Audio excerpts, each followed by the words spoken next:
All right. Here we go. All right. Yeah. All right. We'll get started. Hey, everyone. This show, excuse me.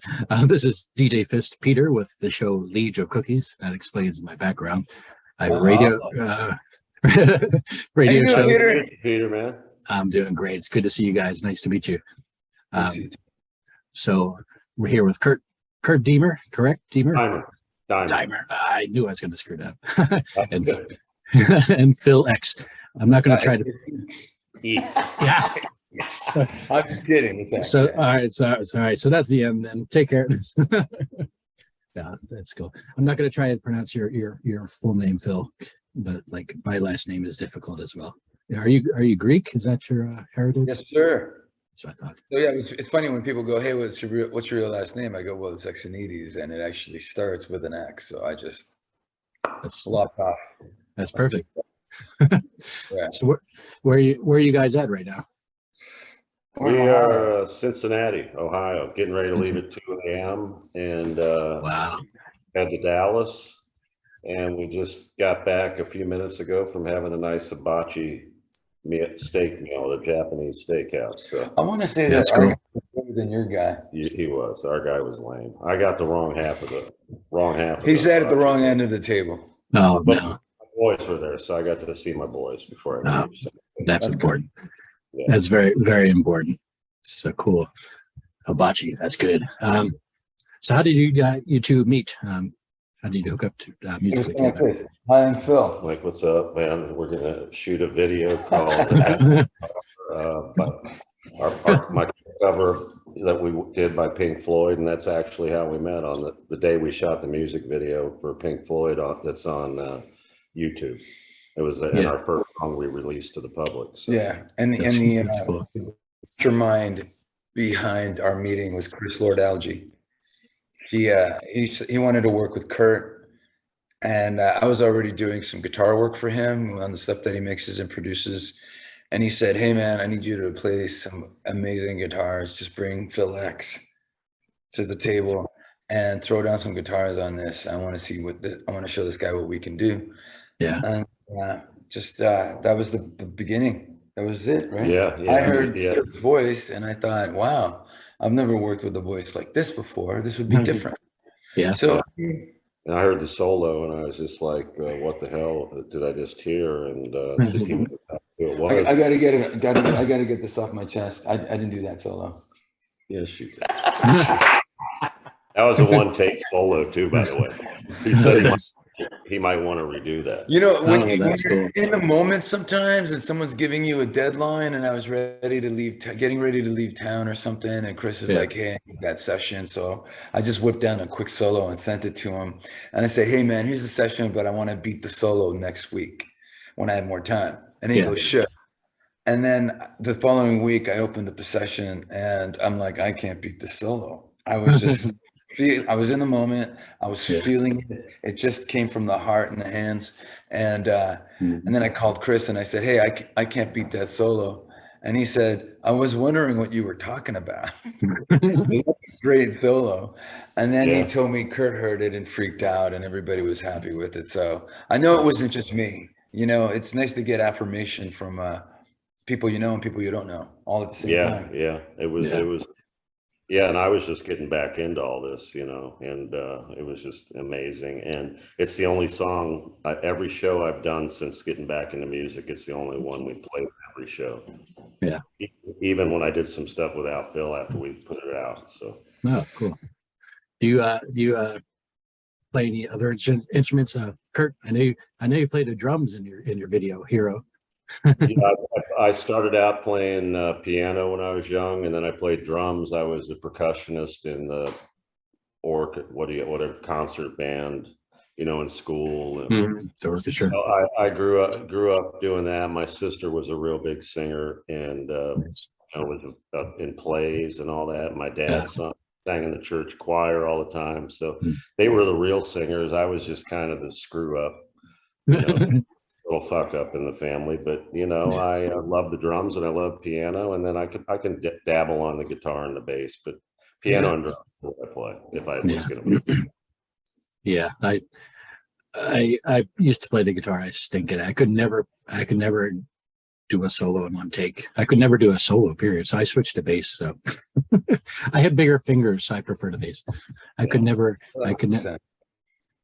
switch chords. It's just too difficult. It's like, Yeah, guitar. Whenever I tried and I was going to take lessons, it was just I couldn't get my fingers to work. It was just frustrating. I said, I'll just do something else in music than that. So leave that guys like Phil.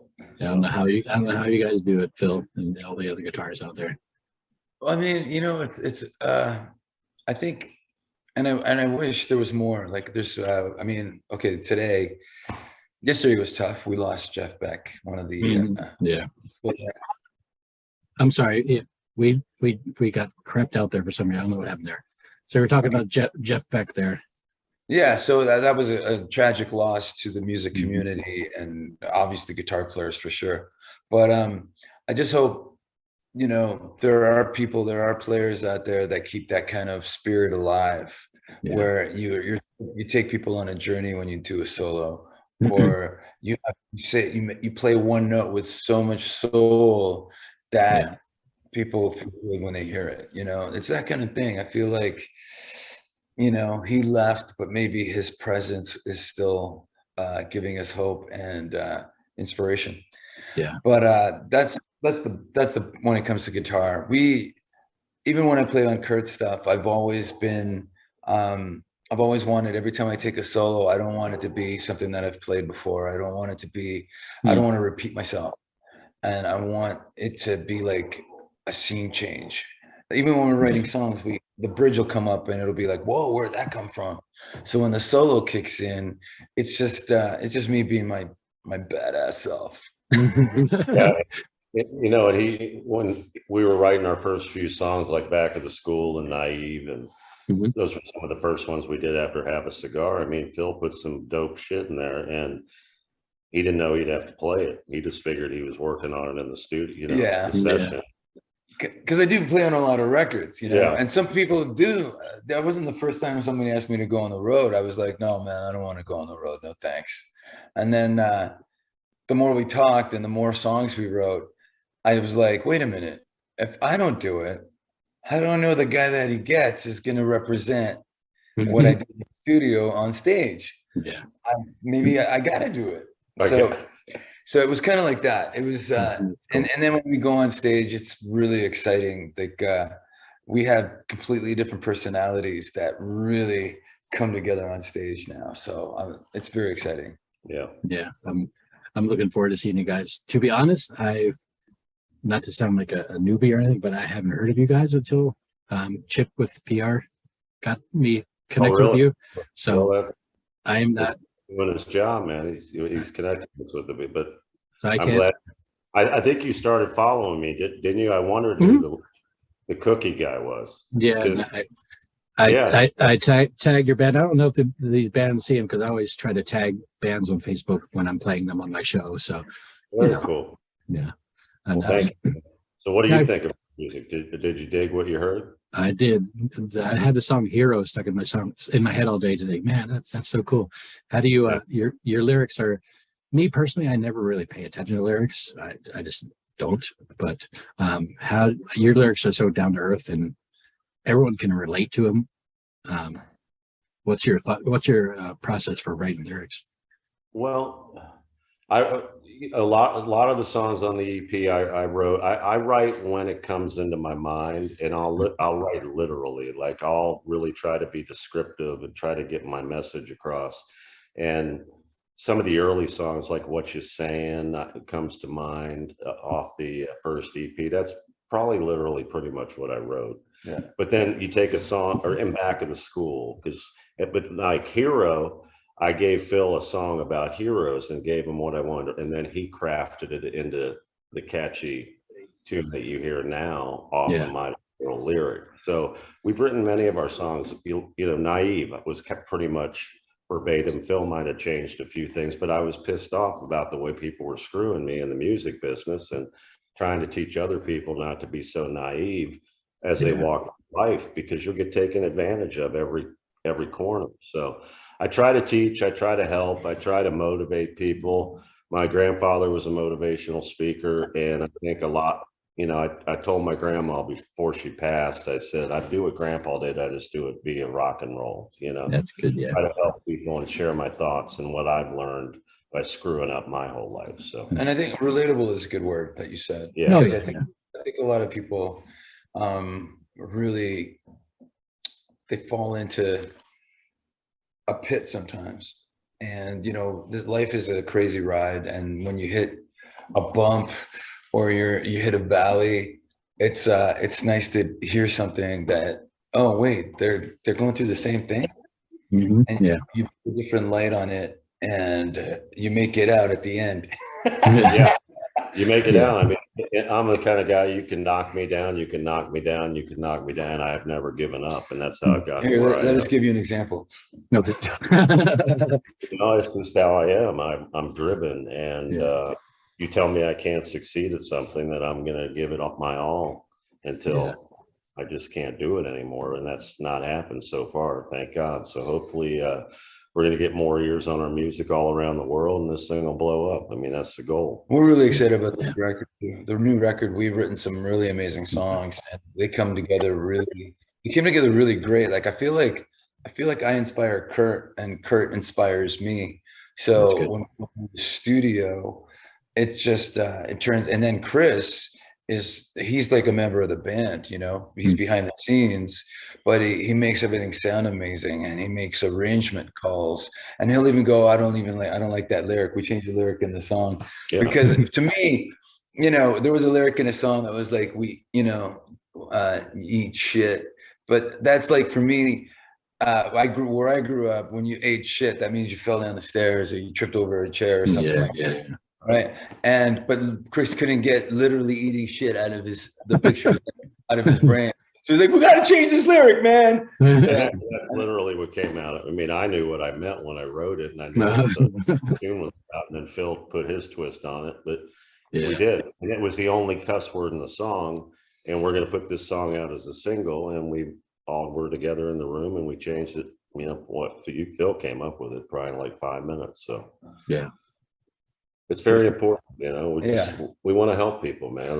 I want people to leave that show thinking. There's always somebody who comes up and says, "What you saying touched me," or "Hero touched me," or "I remember this." Or I've had people come up to me and say, "Our song Doom from my movie that we're talking about, that's going to be coming out, they have dug it the way we used to do it." So and we're constantly improving stuff. If it hasn't been released, it's not a finished song until right before it's released. Like, hey, we got to really mix this song, and I go, well, let's try this here, let's try that there, and we're constantly in the kitchen cooking. So I think, like, and there's three of us that love music and make music, and I feel like we have like a democracy going on. Like if I'm like, I really believe this is the way it should be, but they don't get it, that means there's a whole demographic that won't get it. So that's why the three of us have to agree on the final product. Yeah. And then we show it to the band, and we get the reviews. The first reviews come from the band, and people are like, wow, I love the song, I can't wait to play it live. Yeah. I think we're all in a really good place when it comes to that. Yeah, the band's never said, no, we don't dig this tune. We've been very lucky that way, because they would probably have to play it anyways. Yeah. That's from, you know, you see the drummer is like, looks at the next song and listens and goes, oh, not this one. So that doesn't happen. That's an example of what doesn't happen. And it's not necessarily they don't like the song. It's just some songs are more fun to play live than others. Yes, yeah, that's true. Yeah. But I mean, look what Chris said. I've heard people in the audience, like, he'll bring up first responders, and you hear a lady in the front row go, "That's me."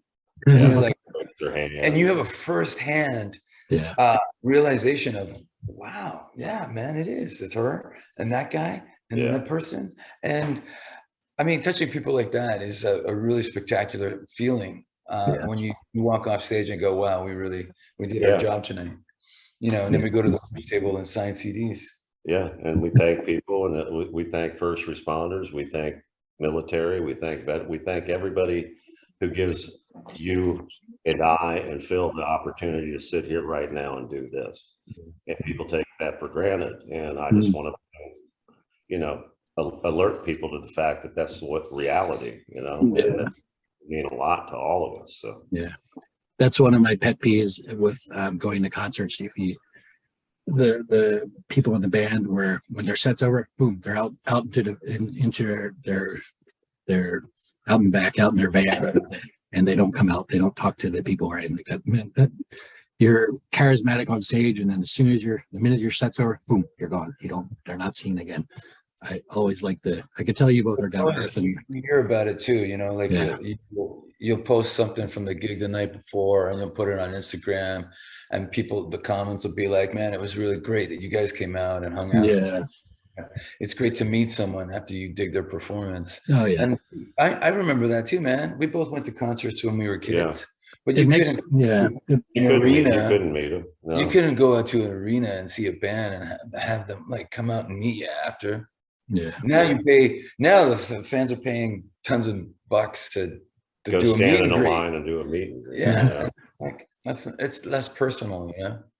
Yeah. You know, It's always, I chose to do this, and we need fans to like and appreciate our music to be able to do it. So why wouldn't I Yeah. do a selfie with them or sign something for them? That's just me. Yeah. Maybe that's wrong, but that's how I am. And I'm It ain't not gonna wrong. change, so. It right. it's it right. So how is the movie industry compared to the music industry? Is it kind of same kind of deal where people are out trying to rip you off and stuff like that? Well, my movie Hellbilly Hollow that's coming out, it took way longer than it needed to because there were issues of people trying to do that, but that's me not giving up. Yeah. And luckily we shot a great movie. I just had to make sure it was put together right. It took a while to figure that out in the post-production. But the movie industry is totally different for me than the music. The music business is hard. It's really hard. And it's very expensive and it's very grinding. The movie industry, to me, it's because I'm kind of natural in what I do in creating characters, and I never knew I had until I got into it. But I can go in front of a camera and create a character and shoot that take, and it usually doesn't take very long, and it's just more of my natural thing, I guess. I think it's the same thing. Like, I'm not in the film industry, but I think what's really important is the people that you surround yourself with. Right. When you're making music or when you're making a film, I think you have to really believe in your team, and your team really has to believe in you. And that's how you get the end result that ends up being fantastic. Yeah. And when I shot Hellbilly Hollow, I had a good director and a good photographer, but I had a bunch of just stuff I had to clean up, and it took literally a couple years. So, and I'm shooting a movie in March called Scared to Death out in LA with Lynn Shay and Bill Moseley.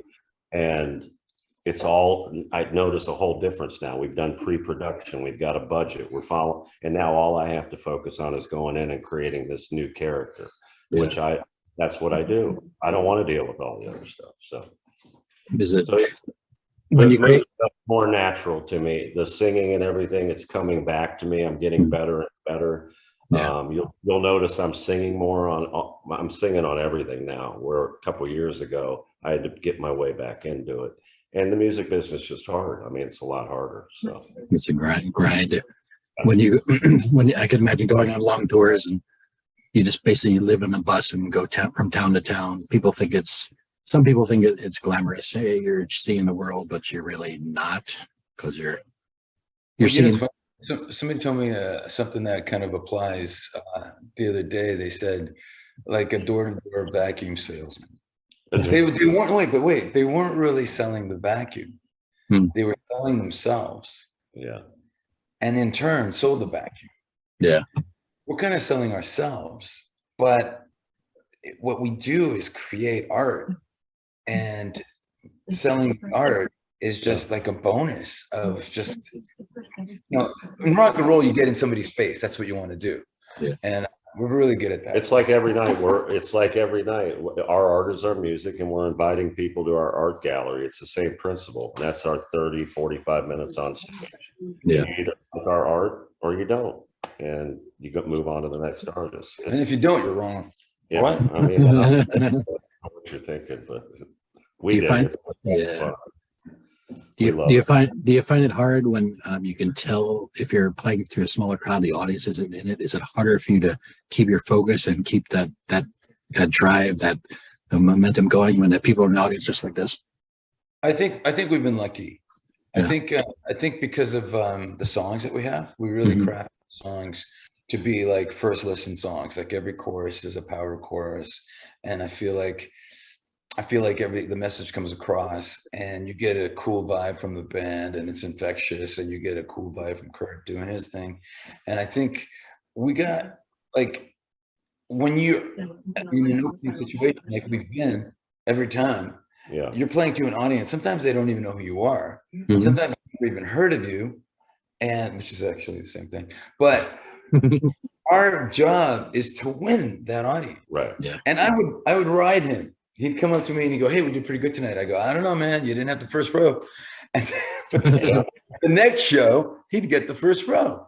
Yeah. It's one of those things. Like we really like challenge each other. We challenge, yeah. And we go on stage, and I've been on bigger stages. I've been on huge stages. I played Wembley Stadium with Bon Jovi in 2019, and I can't see the last row. So when I get in front of an audience from 500 to 2,000 people, I'm making sure I can make eye contact with as many people as I can, and they appreciate it. Yeah. And then Kurt's catching on too. He's like, we get on stage, and I go, we have to work the whole room. We can't just work a few people. We got to work the whole room. The whole room. Yeah. And then at the end of the day, we fucking do the high five and go, "Hey man, good job." So Yeah. I've had a lot to learn. I mean, I'm coming back in a couple of years ago, and working with Phil, who has played Wembley and filled in for Rick and Triumph and all. Imagine like the first few shows I did with it, the first tour. It's like, okay, green guy and Mr. Rock God guitar player. It's a lot of pressure. I'm starting to really feel more confident and comfortable, and I'm learning my craft, and I'm really enjoying it. Oh, I mean, just being watching the whole situation unfold, it's like you definitely see growth from tour to tour. Yeah. And the last one we did with Tesla in September, and then the Mushroom Head show, that was pretty rad too. Yeah. But when we were touring with Tesla, that was a big audience, and they were there to see Tesla. Sold out, had nothing to do with us being there. But when we went on stage, we won that audience. Yeah. That's great. And the band, even Tesla was like, "Holy shit, you guys are awesome." Yeah. And they're what a bunch of guys they are. Oh my God. Amazing, all of them. I haven't seen it. I haven't seen it so long. I saw them in '87 in Philadelphia when they opened up for Def Leppard, and that was just so long. You mean so long? Yeah. 87? Yeah. 87. Yeah. When they toured with Def Leppard. Yeah. Yeah. That was before you heard "Pour Some Sugar on Me" 5 million times. Like studio. Dude, I saw the Pyromania tour. Yeah. And the opening acts were Gary Moore and Crocus. Wow. And that was in Toronto, Canada, at Maple Leaf Gardens. That was my home of concerts when I grew up. What was your first ever rock concert that you saw? How about you, Kurt? Mine was Jackson Brown. But the one that changed everything, Jackson Brown. The one that changed everything was Van Halen 1980 Invasion, Women and Children First tour. That changed my life because it gave me, so this is what a rock band does. 4 superheroes flying around all over the stage. To me, the best guitar player I ever saw in my life, not just standing there and tapping his foot and playing, but sprinting across the stage while playing all that crazy stuff. I was like, okay, this is what I got to bring this stuff to the table myself. It was really amazing. It changed my life. Yeah. That's great. Yeah. So speaking of guitar players, you toured with Yngwie Malmsteen. How is he personally comes across as a rock star and a prima donna? And I'd like to hear he's different behind stage. I saw him play live. He was kind of it's all about him. It's all about him. That's it. Nobody else. So. Yeah. I know Well, he's kind of like that. I didn't meet him. yeah, we can't really speak on it because we never met him. I met him at the very end of the tour, and we took a picture together, and I thanked him for having us out because I always take the high road, and I think that's what I should have done. But he stays to himself. But that was the audience that you were talking about. That's there, 250 shredders and 4 girlfriends, and that's basically the audience. So, and they're saying that they can't wait for Eddie to go on. I mean, Eddie, they can't wait for Yngwie to go on. And I'm on stage, and I'm like, okay, Kurt, win the girls. Win the one over there. It actually, I mean, I must say that's probably the most apprehensive tour probably the guys in the band had it, because me, I was kind of oblivious to it. I want to play. The only way I'm going to build fans is to play. Yeah. It did worry me a little bit. No, we went out and we grew and we built more fans. And I actually had people coming up to me, because I always hang out after with the fans, and going, thank you for being here, because you made the night even more complete, because you're so different than Yngwie. And it was like we went to a rock and roll show that wasn't all shredder bands like Yngwie. Yeah. So, we really won the audience then too. It was really it was more work, but you definitely need more fans, which is why you tour. And what was really interesting was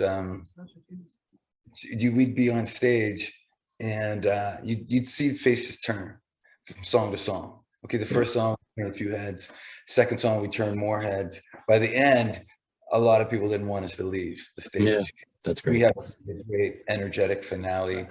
We end with Naive off the EP, and it's just a ball of energy, and you're like, oh my God, what did I just see? So we get a lot of that, and I appreciate that, and we definitely don't take it for granted.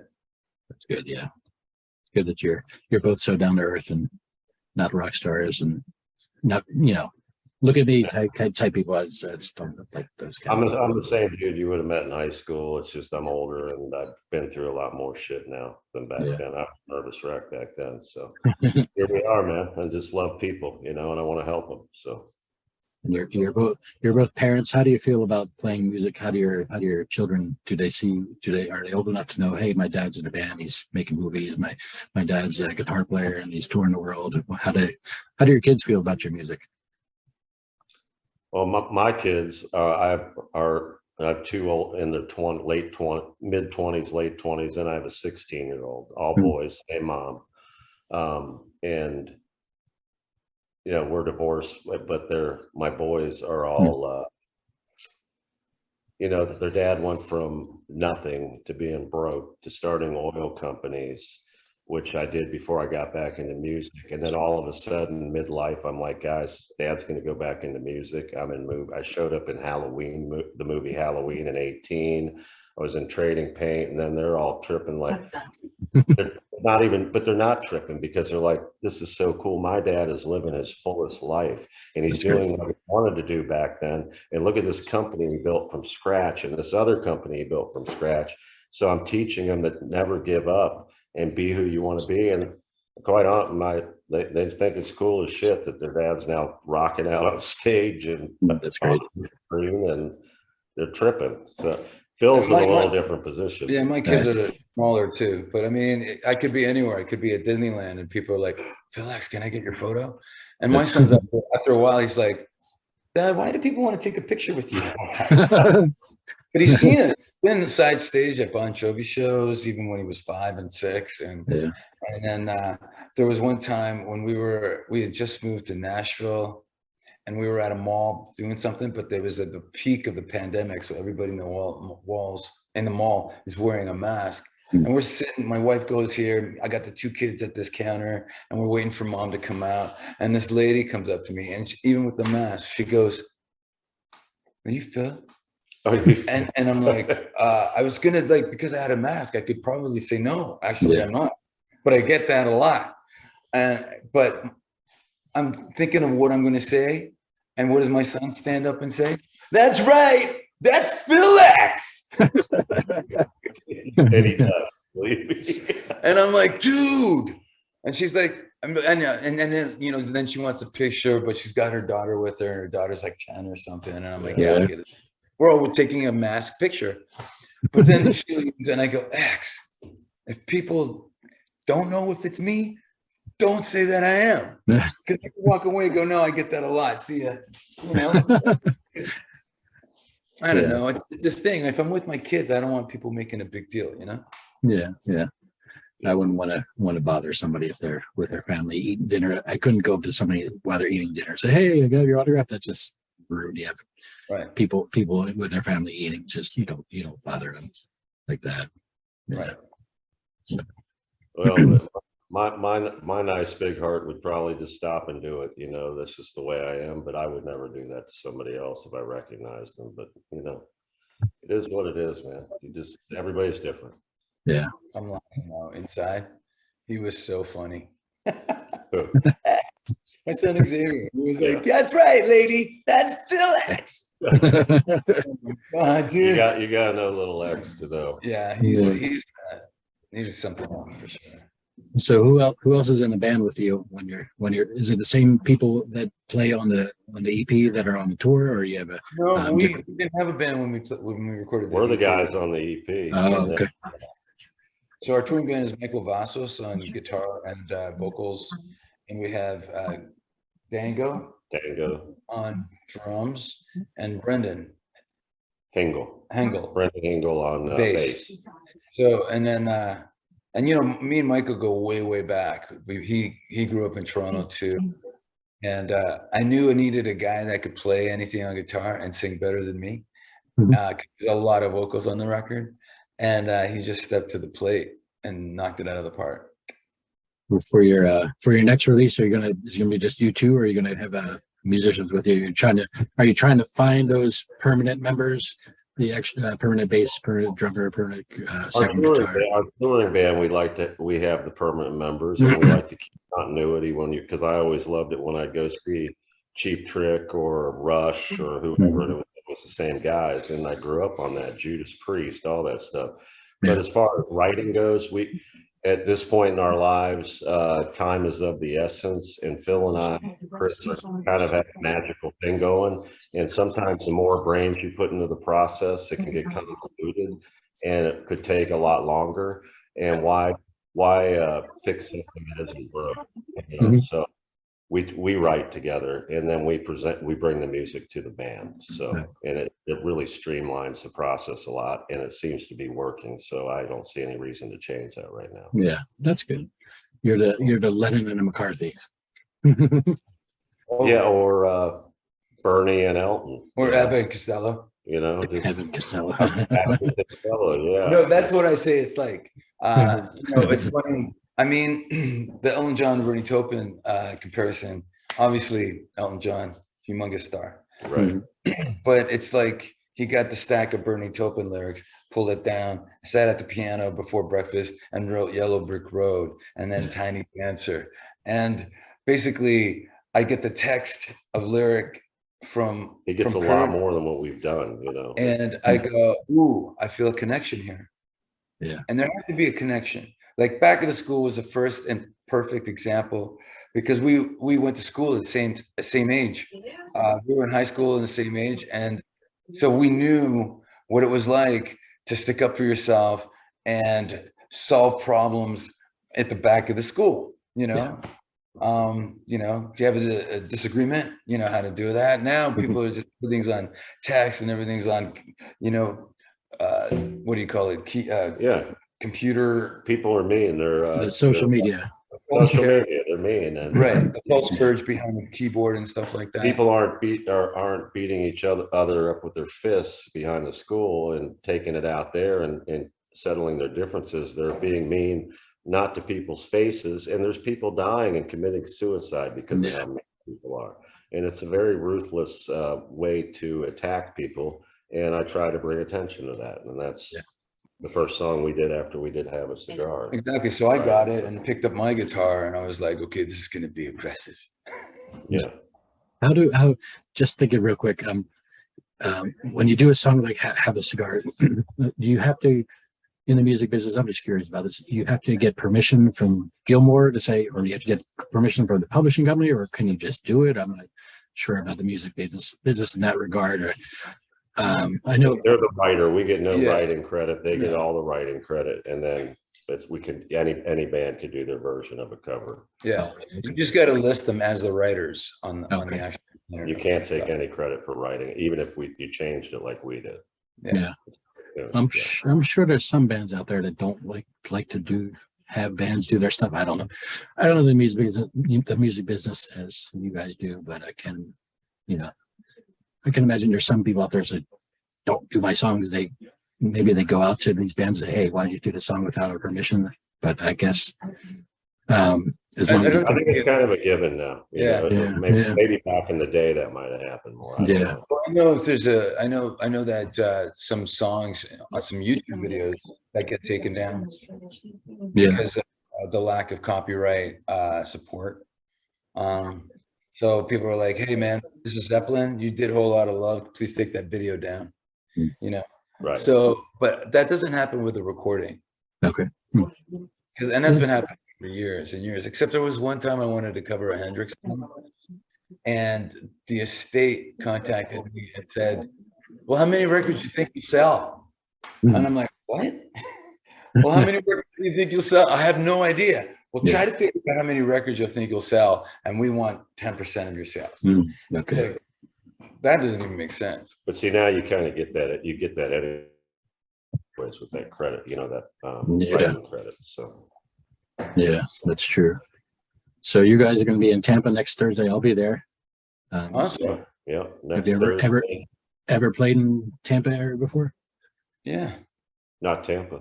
Not Tampa? No, the closest we probably were Orlando. We've played twice, and we were supposed to play Clearwater, but it got canceled, or our part of the show got canceled because the other band. Destin. How far is Destin? Destin. Oh gosh, how far away is Destin? Close, I don't think. I'm asking my wife. I don't know. That's a beautiful beach. About an hour or so. Yeah, that's a beautiful beach. Yeah. It's not. Yeah, I'm about 20 minutes from the Hard Rock. So if you guys want me to bring you a sandwich, I can bring a sandwich for you guys or something. Yeah, I'm looking from judging by the cookie behind you. We want you to bring cookies. All right, I can do that. Cookies. I will do that. Is that your go-to, the chocolate chip cookie? Any cookie's good. Cookies are not good for my stomach, but cookies are bad because when you try to only eat one and then you end up ending like 20 of them. Yeah. So, but they make you so happy. Yeah, they do. They make you happy, and then it makes you want to drink milk. And right now, Kurt's just taking a couple-year vacation from cookies. So I'd rather have a cookie addiction than a drug or alcohol addiction. So. Oh, no doubt, brother. No doubt. There you go. All right, cool. So I'll see you guys on Thursday. If you want me to bring some cookies, I'll bring some cookies. Yeah, that'd be awesome, man. Right. All the guys in the band would love it on the bus, and that would be wonderful.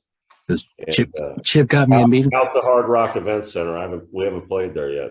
Have you been to that venue to see some? Yeah, it's really nice. It's it's a Hard Rock. It's gonna be real nice. It's not some dive bar. Cool. It's the Hard Rock, so it's gonna be nice. So I'm looking forward to it. And like I said, meeting you, man. I just knew you guys when Chip reached out to me last week, and I was like, sure, I'll do an interview. Let me go brainstorm with some. Who the hell are these dudes? Well, yeah, I'll listen to all of our shit, so you know what when you come out. Yeah, you can. We play a lot of the EP. I think we play the whole EP except one song. So yeah, and a couple. So you get a little variety there. I'll be playing you guys on my radio show. I don't know how far that reaches out.